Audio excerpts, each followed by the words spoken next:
With his powerful brainwaves cradled in the warmth of reasoning, it's time for Johnny Walker Dredd to straighten you out on a thing or two.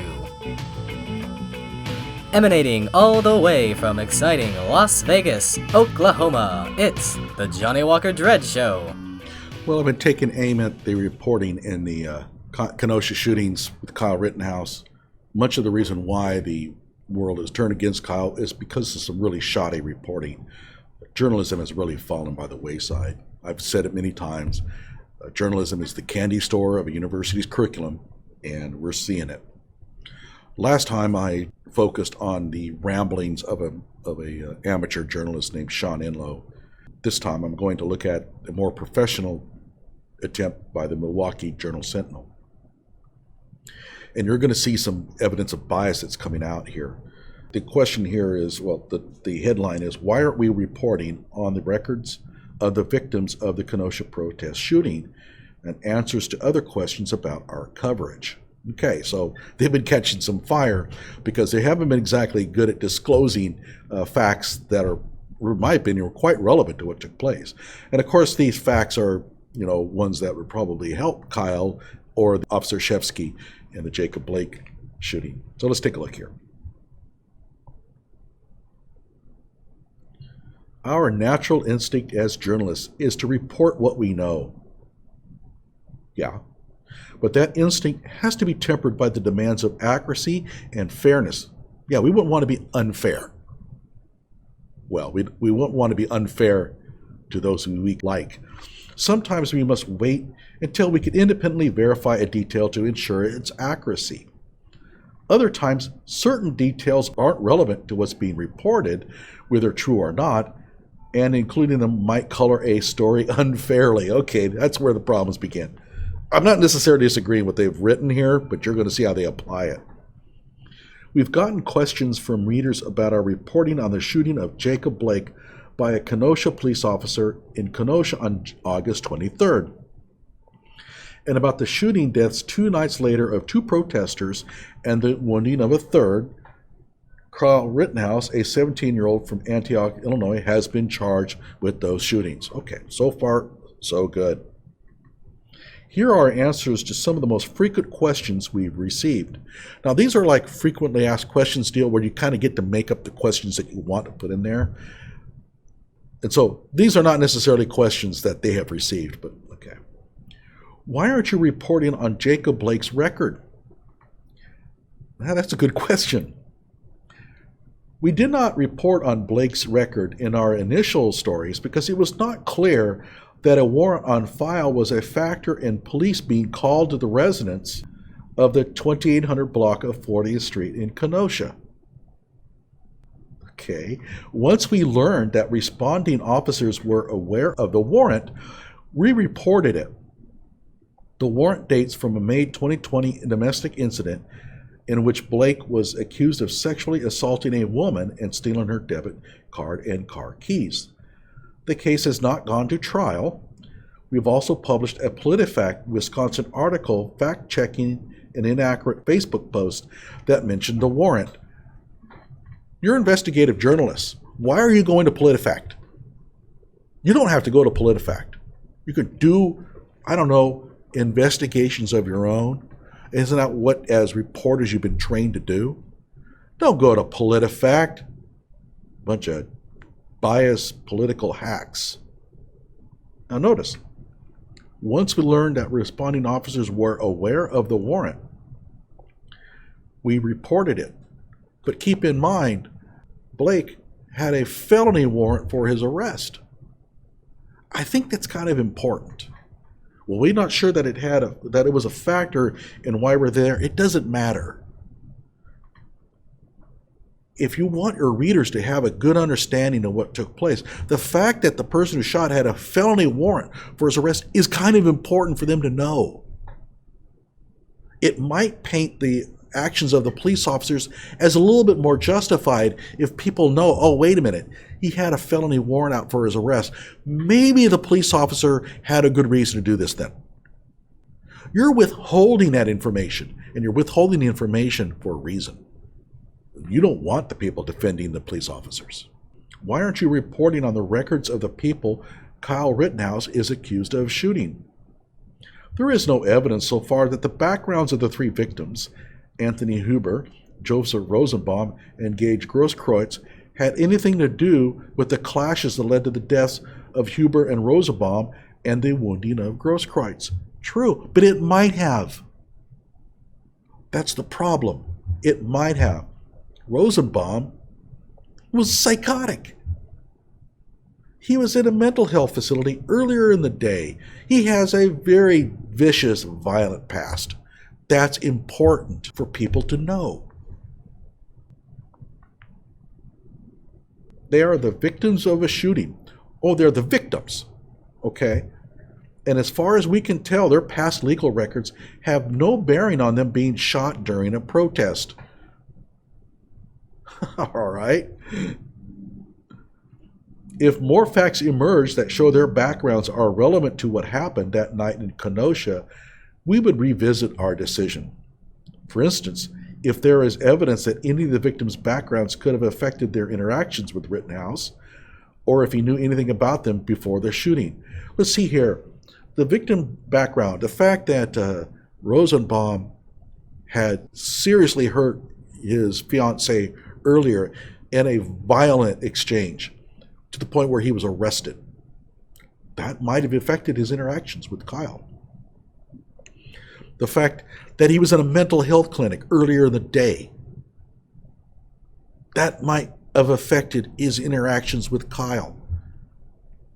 By withholding that away from it, you paint Rosenbaum as a nice boy, and Kyle just shot him for no good reason. They ask, why aren't you calling these riots? Yeah, okay, I don't have any problems too much with that. So let's go down here. Why aren't you calling Kyle Rittenhouse a white supremacist or an extremist? Well, this is probably one of those questions they made up so they can knock it out of the park. This is probably a straw man argument. But let's go ahead and read it. We have no evidence at this time that Rittenhouse belonged to any racist groups or engaged in racist past behavior. Wait a minute. If you did, you would have disclosed it? Let's go back. Why aren't you reporting on Jacob Blake's record? We did not report on Blake's record in our initial stories because it was not clear that a warrant on file was a factor in police being called to the residence. So they're making a claim here that even though they knew he had a warrant out, they didn't want to report it because they weren't sure that the warrant was germane to the incident, that it had anything to do with the incident, with the violence. Now let's go down to Kyle Rittenhouse.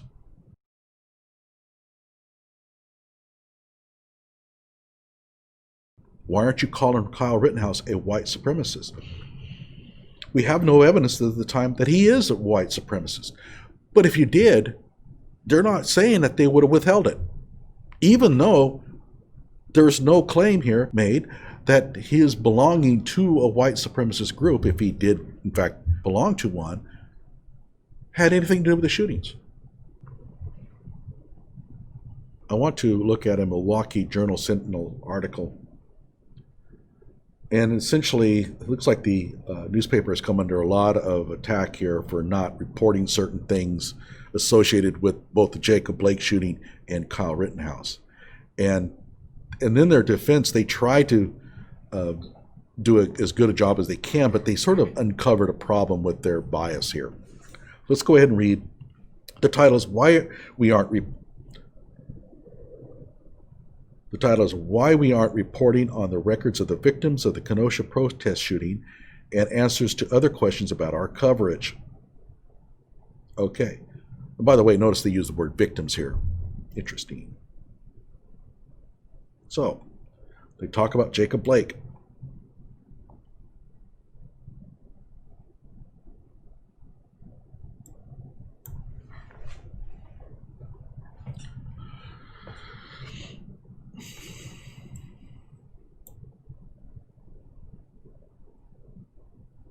In a previous video, I talked about the really shoddy journalism that's been going on in this country that has really stoked the fires of hatred. And I'll put a link to that one in the description below. But here, the Milwaukee Sentinel has come under fire for basically not reporting on certain things that it knew about. And in their defenses, in their defense, they sort of uncover a bias that kind of shows the problem with journalism in this country. So let's go ahead and read the headline: Why We Aren't Reporting on the Records of the Victims of the Kenosha Protest Shooting, and Answers to Other Questions About Our Coverage. Okay, so this came out not too long after the shootings. And I'm going to skip down to here. Why aren't you reporting on Jacob Blake's record? It's a good question. Jacob Blake had a pretty checkered past, and at the time when he was shot by the police officer, he had an active felony warrant out for his arrest. And they knew about it. They didn't report it. So here's their explanation. We did not report on Blake's record in our initial stories because it was not clear that a warrant on file was a factor in police being called to the residence in the 2800 block of 40th Street in Kenosha. So what they're saying is, we knew he had a warrant, but we weren't sure that the warrant had anything to do with what took place. Once we learned that responding officers were aware of the warrant, we reported it. This is probably well after everybody else reported it. The warrant dates from a May 2020 domestic incident in which Blake was accused of sexually assaulting a woman and stealing her debit card and car keys. Gee, a May 2020 domestic incident of sexual assault. I wonder if that might have been pertinent to the whole Jacob Blake shooting incident. That would seem to me kind of important for the public to know. And they withheld it. Well, we weren't sure that the police knew about it. Well, they did. In the 911 call, it's clear that they were told about it. The case has not gone to trial. We've also published a PolitiFact Wisconsin article fact-checking an inaccurate Facebook post that mentioned the warrant. Oh my God, do not use PolitiFact. You're supposed to be investigators. This is a newspaper, right? Don't newspapers like hire investigative journalists? And you have to go to PolitiFact? Don't trust PolitiFact on anything. Bunch of political hacks. Okay, so notice, they knew about the warrant, but they didn't disclose it because, well, we weren't sure that it was important. We are not sure that it was to blame for what took place, and therefore we didn't want to disclose that. Okay, let's go further down towards the end.